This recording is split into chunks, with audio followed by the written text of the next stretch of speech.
Çok eski yıllarda John O'Connor'la görüşmüştüm ben de. Böyle genç nesiller esas muhabbetten, Allah'tan, peygamberden uzaklaşıyor diye serzenişte bulundu. Hatta o seviyedeki terbiyeli adama yakışmayacak bir söz söyledi. Bu durum karşısında Tanrı'nın yerinde olmayı hiç düşünmezdim. Ben nezaketle onun o düşüncesini tadil etmeye matuf, ömrünü tamamen bu işe vermiş bir kardinalin bu mevzuat-ı uluhiyet hakkında böyle demesi çok şık düşmedi dedim. Çok haklısınız dedi, hata ettim ben. Çok terbiyeli bir adam yani. Muhabbetten uzaklaşma şeyleri var. Şunun için dedim, hani burada birisi geldiğinde şöyle ısrarla bize, aman burada asimilasyona karşı dikkatli olun. Bu toplum içinde erimeyin. Kendi değerlerinizi koruyun. Sizden evvel münferit gelen değişik toplumlar, burada Amerika toplumu içinde eridiler falan dedi. Dert yandı ve bize yerimizde durmamızı, değişmemizi ısrarla tavsiye etti. Zannediyorum siz sıkı durursanız, değişmezseniz, asimilasyona karşı kararlı bulunursanız, tabii bu toplumun bir ferdi olarak, birer ferdi olarak esasen Amerika toplumu artık. Yani siz nereden gelirseniz geliniz, bu önemli değil yani. Artık bundan sonra siz bu Amerika toplumu içinde Amerika toplumunun birer ferdisiniz. Onda kusur etmemek lazım. Ama herkesin kendi değerlerini koruması da ayrı bir mesele. Detayına kadar kaçamak bir şey yapmamak lazım. Biz namazlarımızı bunların içinde kılarken şöyle düşünürler, böyle düşünürler. En iyisi bunlarla beraber olduğumuz zaman namaz kılmayalım. Başımızı Taife-i Nisa, başımızı kapatırsak efendim bunlar bir tavır alırlar. Oysa ki kendi değerlerimize sımsıkı bağlı olmanın yanında aynı zamanda onlara, onların değerlerine, dini değerlerine, milli değerlerine saygılı olursak daha inandırıcı oluruz. Kaçamaklar insanları ürkütücü olur yani. Ne çeviriyorlar, ne fırıldak peşindeler falan derler. Bence neysek onu ortaya koymalı fakat o şeklen esasen onların değerlerine saygılı olmaya mani değil yani. Bu belki bunu daha evvel de fakir ayzana arz etmişimdir. Benim arz etmem de bir kıymet ifade etmeyebilir. Sizler benden iyi biliyorsunuz, bu işin içindesiniz. Cenab-ı Hak sayenizi meşgul etsin. Ben 60'lı yıllarda İzmir'de 3. kampı yaptım. Fakat 3. kampta bile bu kadar insanımız yoktu. Ve bir tek yerde kamp yapılıyordu. Bu da Cenab-ı Hakk'ın sizin sahi ve gayretinize ihsan ettiği bir başarı, bir lütuftur yani. Evet, kendi ülkemizde Müslüman olan insanlar, ben idareciydim Kestane Pazarı'nda, oranın 200 talebesi vardı. Demek ki onu da götürememişim yani.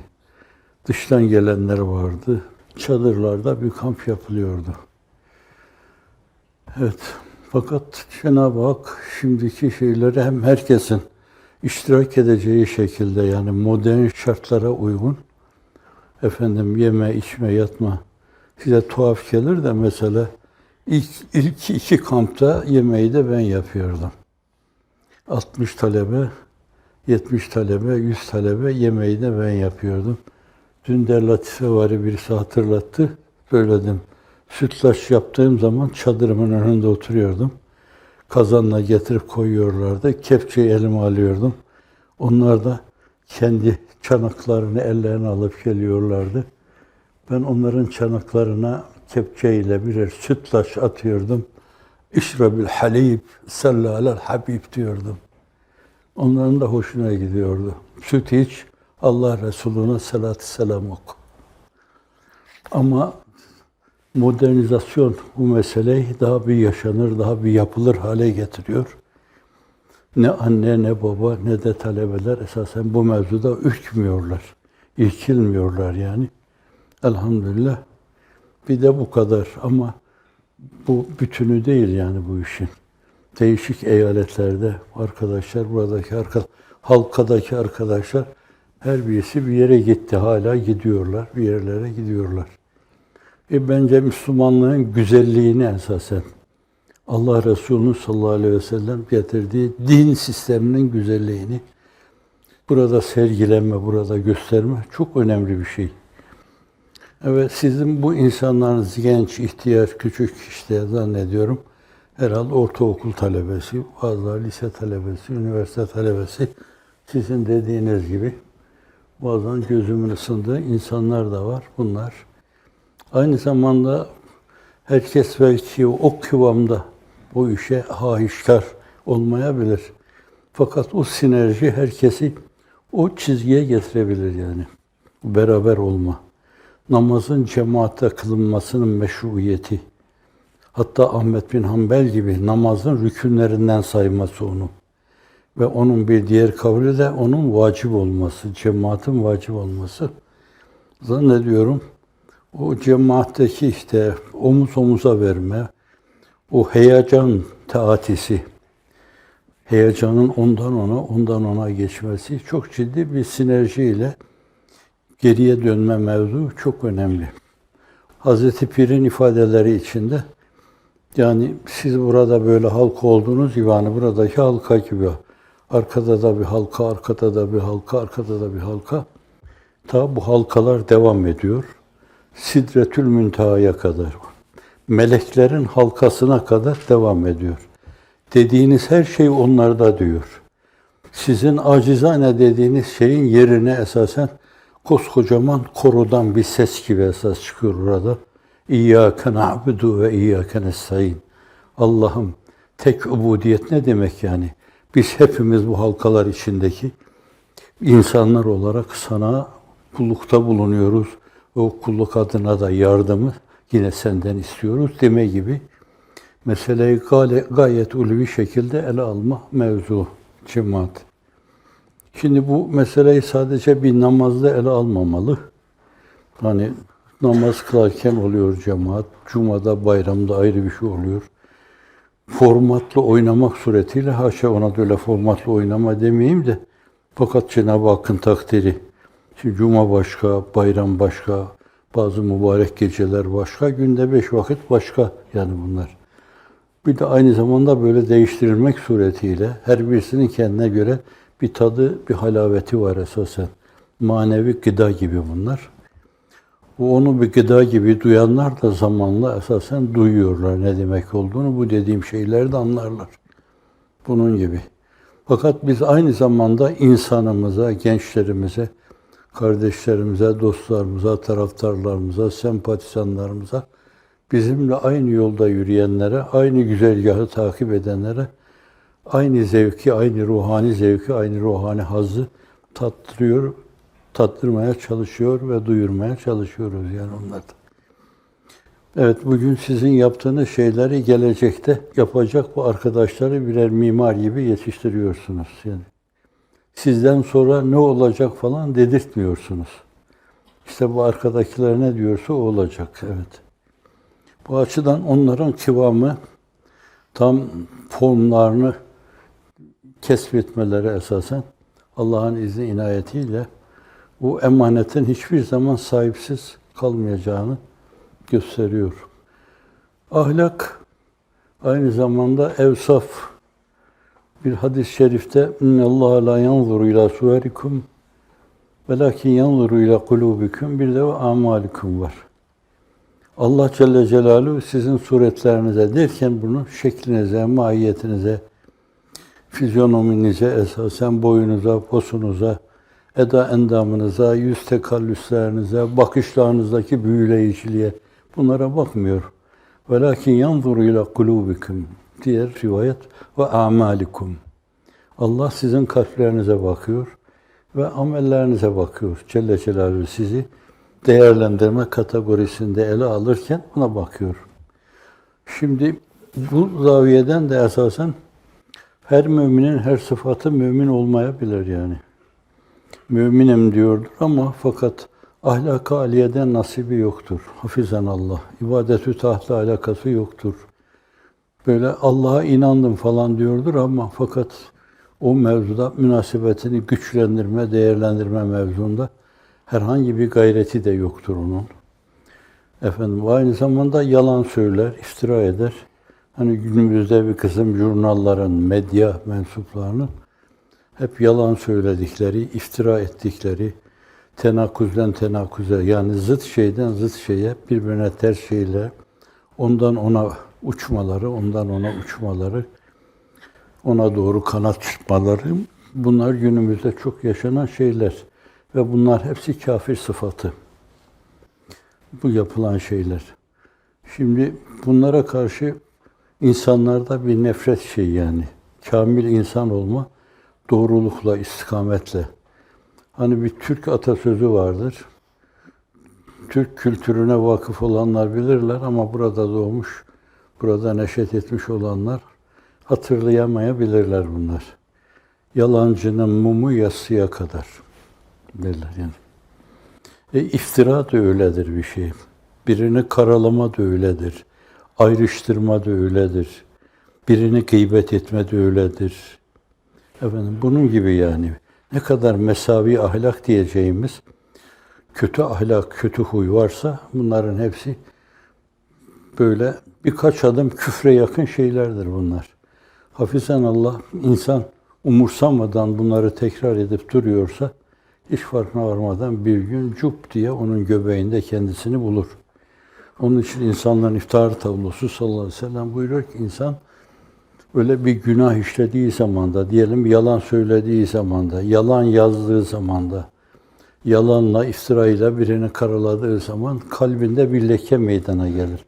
Kalp derken içimizde kan pompalayan o sana-öberi eskiler derdi, eski tıpta anatomide sana-öberi, çam kozalağı demek. Vallahi çam kozalağı gibi de değil yani o kadar. Onun da kendi içinde o anatomi, değişik misyonun, fonksiyonları filan bunlar nazarı itibara alınırsa kainatın bir hulasası, antiparantez. Efendim, orada bir leke olur, leke meydana gelir. Ve kalpte meydana gelen her leke başka bir lekeye çağrıdır aynı zamanda. Dolayısıyla zaman gelir artık o hakkı duymaz olur hiç. Fenalıktan da rahatsızlık duymaz. Eder, eyler böyle, yine kalkar, zil takar, oynar. Bunun gibi. Evet, bu mevzuda kararlı durmak, kendi değerlerimizi korumak, uzaklaşmamaya bakmak kendi değerlerimizden Allah'ın izniyle. Bir gün bir de onların yanında olmayı, onları tabiatının bir derinliği haline getirmiş olmayı o kadar sindirmiş olur ki, içine sindirmiş olur ki, yemek gibi, içmek gibi, uyumak gibi, diğer beşeri ihtiyaçlar gibi, garize-i beşeriyeler gibi, onları da hiç o emirleri, o mevzudaki emirleri düşünmeden, nazarı itibara almadan, tabiatının gereği adeta bir içgüdüyle hep bu istikamete sürüklenir, farkına varmadan yani. O bizim kıldığımız namaz, oruç, hepsi bunlar o mevzudaki emirleri nazarı itibara alarak o dürtüyle böyle onlara gidiyor değiliz yani. Belli bir alışma artık, belli bir ihtiyaç yani. Mesela hiç teheccüd bilmeyen bir insan, o teheccüdü 5-6 ay kılsa, bir gün kaçırsa zannediyorum kalkar onu kaza eder. Evet, inanıyorum buna. Aynen onun gibi bir evvabini kaçırsa, ya o yani 5 vakit namaz değil bunlar yani. Nafile, zevaid diyoruz bunlara. Kurb-ı nevafile esas vesile oluyor bunlar. Kutsi hadiste Cenab-ı Hak buyuruyor ki farzları yapar, nafilelerde yaparsa gören gözü, işiten kulağı, tutan eli, yürüyen ayağı olurum. Bunlar müteşabih şeyler yani. Yani aynı mukabelede artısıyla bulunurum. Mukabelede artısıyla bulunurum diyor. Aynen bunun gibi bu işi yapa yapa tabiatının bir derinliği haline gelir. Artık hep yapmaya durur onu. Kötülükler de öyledir, iyilikler de öyledir. Dünyanın değişik yerlerine sizin vefalı arkadaşlarınız açıldılar. Ellerine çantalarını aldı, oraya gittiler yani. Dünyevi herhangi bir beklenti, ahirete ait işleri, hatta dünyevi işleri bile akim hale getirir.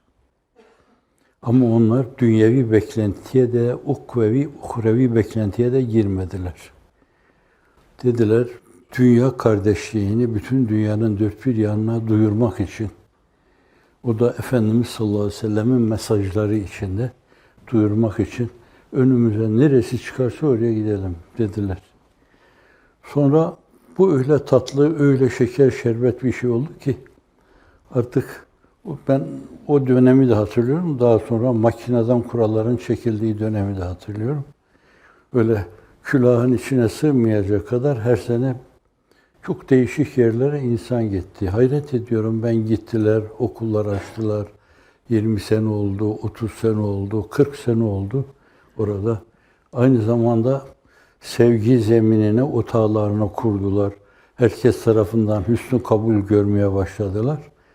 Düşünün ki günümüzde bir kısım düşmanlığa, kine, nefrete hayatını programlamış insanlar senelerden beri açık kapalı arkadaşlarımızın, o genç arkadaşlarımızın, çiçeği burnunda delikanlıların gittikleri yerlerde tüttürdükleri ocaklar, tutuşturdukları o mumlar böyle pır pır yanıyor.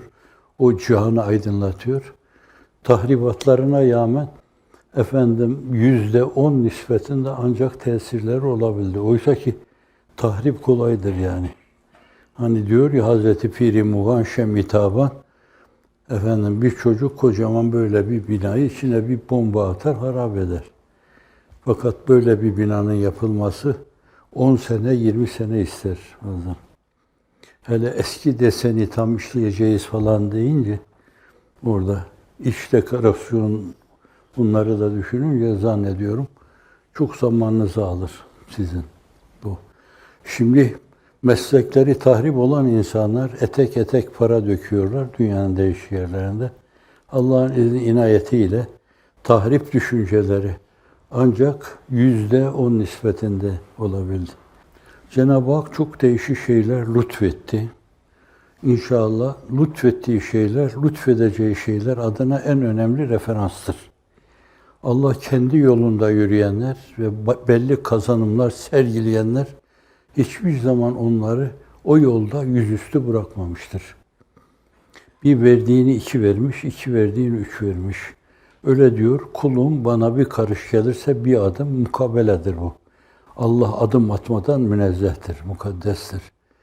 O bana bir adım attığı zaman ben gezerek gelirim ona. O gezerek gelince ben koşarak. Hep sizin yaptığınız şeyin önünde ve üstünde bazı şeylerle mukabelede bulunuyor. Karşılığını veriyor. 1 yapıyorsun, 10 veriyor. 10 yapıyorsun, 100 veriyor. Kutsi hadis-i şeriflerinde Cenab-ı Hak öyle ifade buyuruyor onu. Bu açıdan da ister dünyevi hizmetleriniz, isterse ona karşı vazife ve sorumluluklar, bunların hiçbiri boşa gitmez yani. Ama Enbiya-i İzam dahil yani. Hiçbiri de, hiçbir kimse de esasen bu mevzuda bazı şeyler çekmeden umdukları şeylere nail olamamışlardır. Onun mübarek sözleri, sözlerin efendisidir. Kendisi insanların efendisi, sözleri de sözlerin efendisidir. Buyuruyor ki, huffetil cennetu bil mekari ve huffetin nar bil şehvat. Cennet mekarihle insanın çok da tabiatı muktezası, böyle hoş karşılamayacağı şeylerle kuşatılmıştır. Cehennem de insanın şehvi duyguları, garize-i beşeriyesi, yeme, içme, yatma, daha başka cinsi arzular filan, onların arkasından koşma, onlarla kuşatılmıştır buyuruyor. Şimdi onlara aşma, onlara katlanma, o ikrah kelimesi, insanların zorlanarak yapacağı şeyler, insan öyle şeyler kazandırır ki, onun için onun bir gereği sanki, eşeddün nâsi belâen el enbiya, sümmel emsel fel emsel. Belanın en çetini, en zorlusu peygamberlere, ondan sonra da derecesine göre Allah'a en yakın olanlara. Şimdi kayma zemininin çok güçlü, çok tesirli olduğu bir dönem. Böyle yabancı bir ülke burada. Görenek filan, gelenek, bütün bunlar insanların ruhlarında çok ciddi tahribat yapar. Böyle bir şey olmasına rağmen kendi değerleriyle dimdik ve abide gibi hep ayakta duran bir insan. Ruhunun abidesini hem dimdik, her zaman dimdik ayakta tutan bir insan. Zannediyorum nezdü üluhiyette öyle şeylere erer ki aklımız ermez bizim onlara. Enbiya-i İzam da öyle olmuş. Hani çok küçük bir örnek. Ama mesele ona ait olması itibariyle çok kıymetli bir örnek. Mekke-i Mükerreme'de Efendimiz orada 40 yaşına kadar emin, en doğru insan diyorlar. Çok meseleyi onun hakemliğine müracaat ederek çözüyorlar. Hatta Kabe-i Muazzama'ya Hacerül Esad'ın, ben Esad diyorum. Esved, siyah taş. Hala Kabe'nin köşesindedir.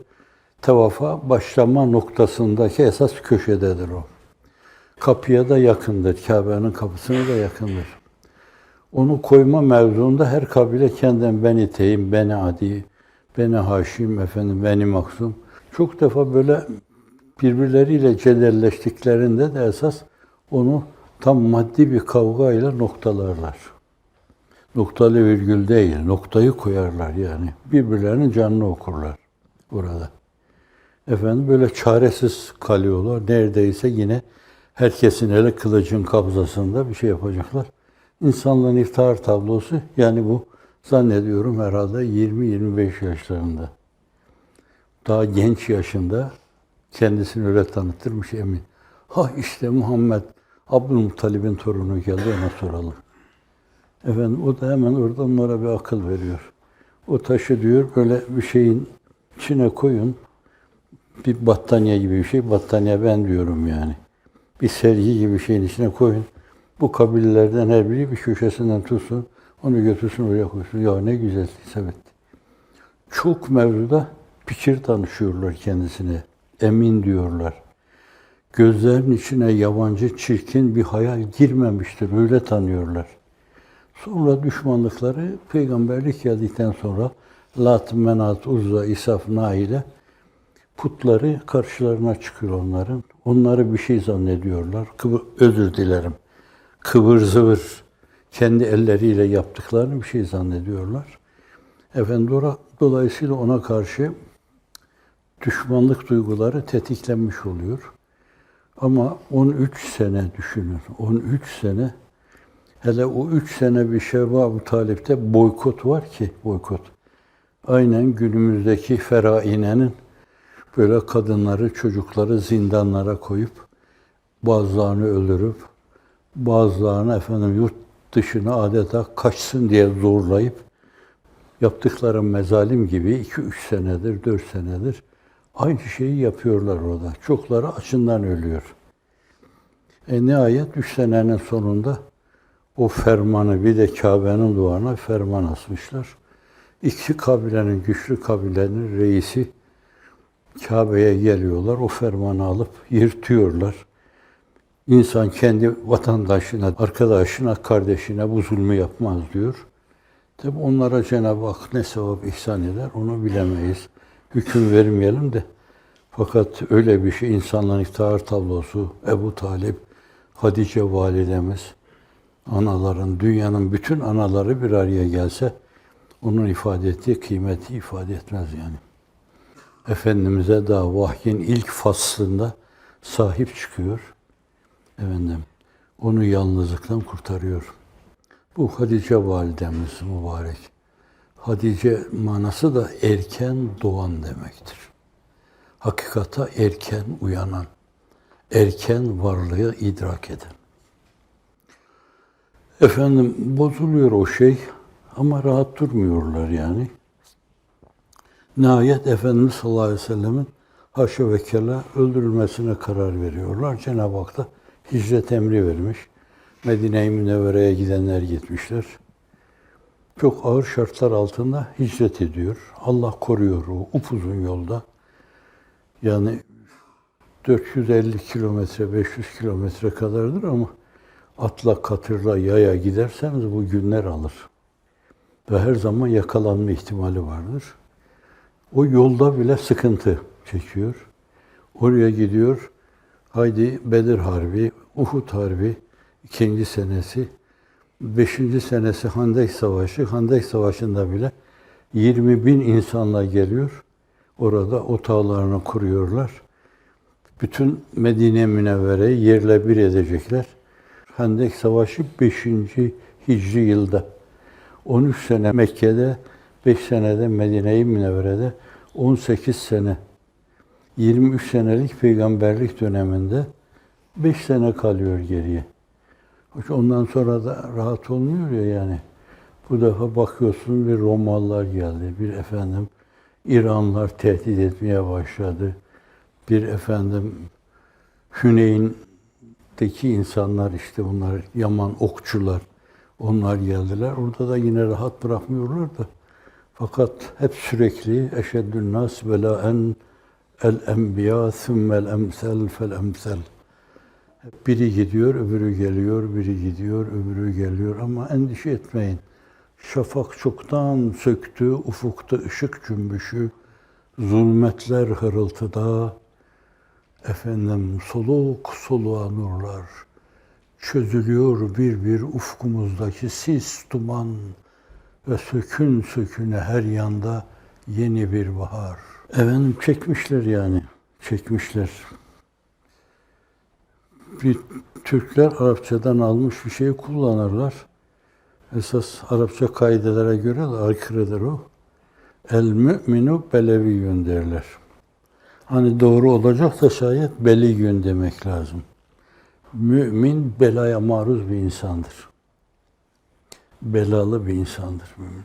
Mümin beladan azad olmaz. Ben yarım yamalak imanım olan bir müminim. Evet, sadece ümidimi sizin içinizde bulunmaya bağlamışım. Sizlere Cenab-ı Hak geçin ben, sırattan geçme izni verdim size. Cennetin kapısına kadar yürüyebilirsiniz. Girdirme izni bana ait. Ben de arkadan takılıyorum size. Oh, dünyada ne güzel bunların içindeydim. O şeyde, Ulufe-i Şahanelerde, ana Osmanlı padişahları böyle ziyafet, ikram, kese-i Hümayun dağıttıkları dönemde bazen de tüfeğliler çağrılmadan gelen insanlar iştirak ederlermiş. Tüfeğli sen de gel derlermiş. Orada hakkı olmadığı halde ona da bir şeyler ikram ederlermiş. İşte öyle yani, öyle. Ama bu yarım yamalak Müslümanlığı ben hakikaten cennetteki sultanlığa bile değiştirmem. Cennetteki sultanlığa bile değiştirmem.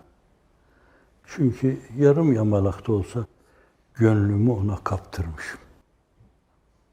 İnsanlığın iftihar tablosu. Allah'ım, Erzurumların bir duası vardır. Bir mısralık bir şey. Az avrı, asan ölüm, tekmil iman Kur'an. Bu böyle mısra tek başına endişe duyar, ne olur ne olmaz, yıpratırlar beni diye. Bir şey ilave edeyim. Nihayet rü'yetü ridvan, ni'am-ı cinan. İyi değil mi? İnsanın alacağı bir şey kalmıyor artık. Ya sizden Türkiye'de yerinizi almışlar, ne ifade eder? Ne yazar ki yani? Onların dünya dedikleri şey nedir yani? Dünya bir kerenin adından belli yani, horlanacak. Deni kelimesinden, aşağı kelimesinden. İnsanlığın iftihar tablosunun beyanıyla ed-dünya cifetun ve tavhalibuha kilabun. Dünya bir cife yeğenidir. Onun talipleri arkasından koşanlar da kilaptır. Türkçesini söylemiyorum. Ama yılmayın, usanmayın, yese düşmeyin. İnsanlık çok defa sarsılmış, çok defa her şey yokluk kertesine varmış. Fakat yeniden Allah'ın izniyle derlenip toparlanmış. Her şeyi aynı eski kıvamını kazandırmış. Sonra o yıkılma, o çözülme dönemini bütün unutmuş ve tarihe gömmüştür. Vesselam.